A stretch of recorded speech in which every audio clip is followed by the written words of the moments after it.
Prestige and respect to others, self respect of others, self respect of others कैसे होगी, self respect मतलब self respect itself means कि आपकी अपनी इज़्ज़त नफ्स हो, और respect of others, respect to others, give respect to others and Prestige.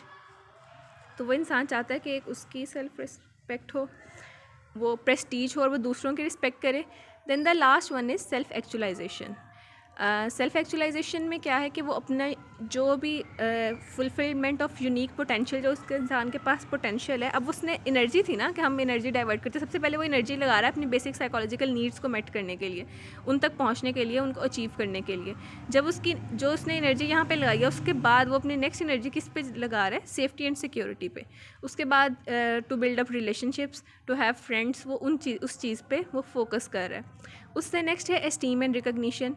और अब जब उससे इन सारी चीज़ों को से उसकी तसल्ली होगी है ना कि मेरे पास ये सब कुछ है, उसके बाद वो होता है सेल्फ एक्चुअलाइजेशन। अब उसके पास जो एनर्जी है, अब उसने वो सारी की सारी कहाँ पे लगानी है, अपनी कैपेबिलिटीज़ का इस्तेमाल करने के लिए। व्हाट वाज सेल्फ एक्चुअलाइजेशन, अगर आपने लास्ट वीडियो नहीं देखी तो मैं इसमें दोबारा रिपीट कर देती हूँ।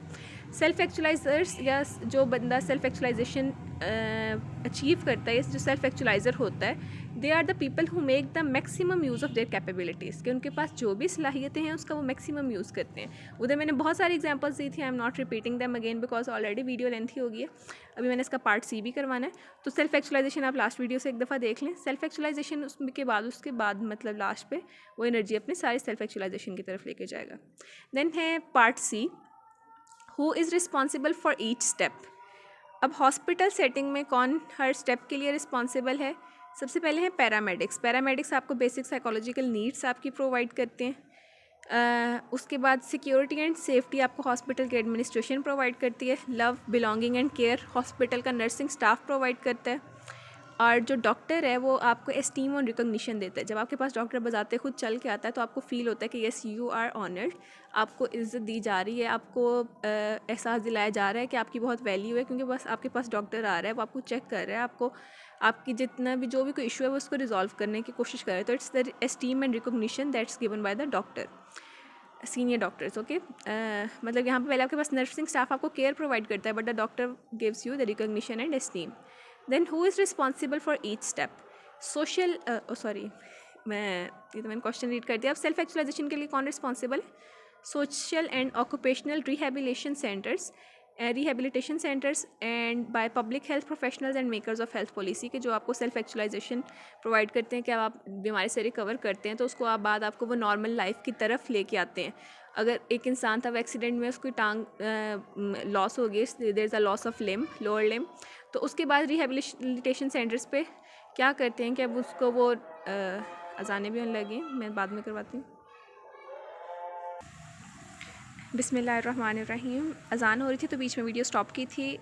So what I was talking about कि डॉक्टर जो है वो एस्टीम और रिकॉग्निशन प्रोवाइड करता है, और सेल्फ एक्चुअलाइजेशन कौन प्रोवाइड करेगा आपको? It's the social and occupational rehabilitation centres that are formed by the public health professionals. जिन्होंने कम्युनिटी मेडिसिन पढ़ ली हुई है, 4th ईयर में जाके आप पढ़ेंगे। मोस्टली मैं अभी 3rd ईयर के स्टूडेंट्स ही सुन रहे हैं ना टॉपिक।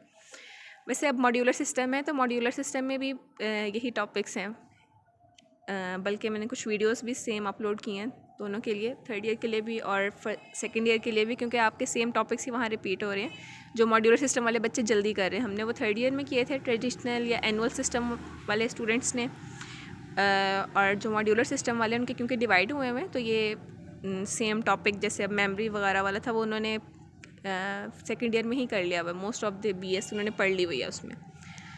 तो अब अगर आप लोगों ने जो मॉड्यूलर सिस्टम है उन्होंने तो कम्युनिटी मेडिसिन थोड़ा पढ़ा हुआ है, तो अगर आप 3rd ईयर से तो आप 4th ईयर में पढ़ेंगे तो उधर पब्लिक हेल्थ प्रोफेशनल हम किसे कहते हैं? कम्युनिटी हेल्थ वर्कर्स को, जो कम्युनिटी मेडिसिन से रेलिवेंट, जो कम्युनिटी मेडिसिन के आपके टीचर्स भी होते हैं वो पब्लिक हेल्थ में उनकी डिग्री होती है।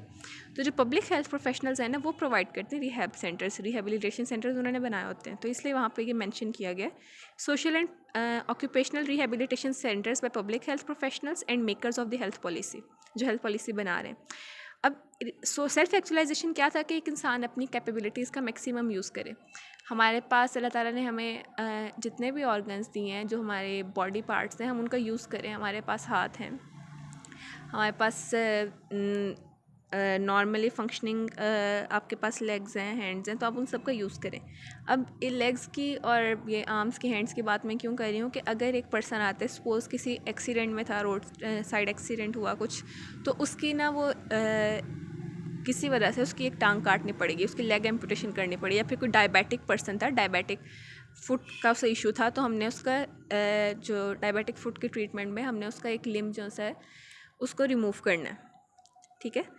अब एम्पुटेशन करनी है उसकी, तो उसके बाद हमने उसको नॉर्मल लाइफ की तरफ कैसे लेके आना है कि रिहैब सेंटर्स में उसको, अब तो वो आर्टिफिशियल लिम्स वगैरह प्रोवाइड किए जाते हैं, तो उसके बाद हमने उसको दोबारा से चलना सिखाना है उस आर्टिफिशियल लिम्ब के साथ।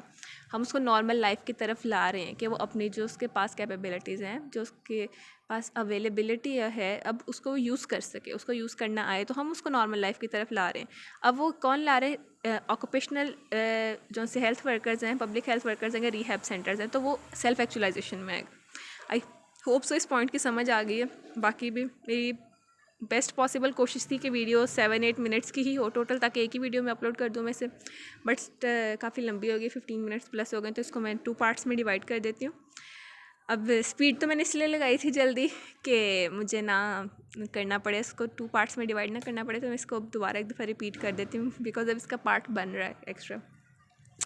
पैरामेडिक्स थे सब। पहले सबसे पहले उसने बेसिक साइकोलॉजिकल नीड्स थी। आपके जो हॉस्पिटल के पैरामेडिक स्टाफ थे, जब आप एंटर होते हैं तो आपको डायरेक्ट डॉक्टर आके एडमिट नहीं कर रहा होता, आपका पैरामेडिकल स्टाफ होता है जो आपको उसने हॉस्पिटल में एडमिट करना है, आपको देखना है कि आपको अवेलेबिलिटी ऑफ वहाँ पे आपका शेल्टर क्या है, कि आपका जो वो बेड है आपको प्रोवाइड किया जा रहा है, आपको जो भी बेसिक फैसिलिटीज़ हैं वो प्रोवाइड की जा रही हैं। तो आप उसने पैरामेडिकल स्टाफ ने आपको सबसे पहले आपकी बेसिक साइकोलॉजिकल नीड्स प्रोवाइड की।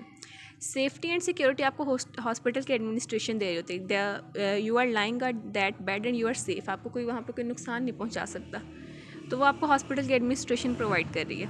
आपसे मुराद है कि वहाँ पे जो पेशेंट कोई आ रहा है उससे। Love and belonging nursing staff दे रहे हैं। Love and belonging also includes care, कि आपको केयर प्रोवाइड की जा रही है फ्रॉम द नर्सिंग स्टाफ। उसके बाद एस्टीम एंड रिकग्निशन, आपको नर्सिंग स्टाफ से थोड़ा अहेड चले जाएं, या कि उनसे कोई हाई रैंक पे कौन आ रहा है, डॉक्टर, तो आपको डॉक्टर प्रोवाइड करें, रिकग्निशन एंड एस्टीम। और फिर रिहैब सेंटर्स आपको सेल्फ एक्चुअलाइजेशन प्रोवाइड करते हैं किसी भी पर्सन को, किसी भी पेशेंट को जो वहाँ पे आ रहा है। So that was all about Maslow's pyramid of hierarchical needs.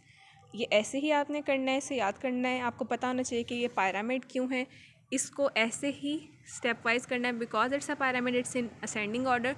तो ये लाजमी है कि जो एक स्टेप लिखा हुआ है बेसिक साइकोलॉजिकल नीड्स, अगर सबसे बेस पे है तो ये यहाँ पे ही रहे। सेफ्टी एंड सिक्योरिटी उससे नेक्स्ट अहेड लेवल पे आना चाहिए, उसके एक लेवल हायर हो। लव एंड बिलोंगिंग उससे ऊपर हो, एस्टीम उससे ऊपर हो, सेल्फ एक्चुअलाइजेशन उससे ऊपर। अब इसको याद करने के लिए आप कोई निमोनिक भी बना सकते हैं, मतलब इसके फर्स्ट वर्ड से BSLES,